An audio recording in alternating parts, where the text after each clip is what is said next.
Il-liġi tal-whistleblower qed hemmhekk biex tintuża. Sqar dan il-Prim Ministru mexxej tal-Partit Laburista Joseph Muscat waqt li kienet indirizza attività politika taħt it-tindaf fix-xara Għawdex.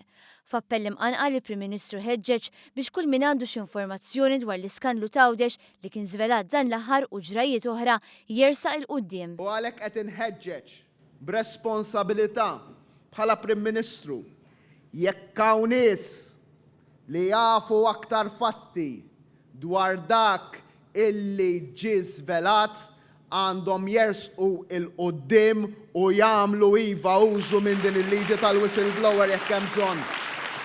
Joseph Muscat qal li wasal iż-żmien biex tibda tintrefa' ir-responsabbilta politika. Fl-aħħar jidher li bdiet jiċċaqlaq latu minn fuq il-kaxxa ta' Pandora li kien ilha 25 sena tinġema f'din il-gżira. Sistema illi kienet waħda moqżiża. Jien nittama illi fil-ġimgħat u x-xhur li ġejjin ikonna iċ-ċans illi l-verità kollha tkun magħrufa u min għandu jerfa' r-responsabbiltà jerfa'ha. Il-Prim Ministru ħabbar li din fl-aħħar stadju tagħhom in-negozjati biex Għawdex jilqa' l-akbar investiment barrani li qatra.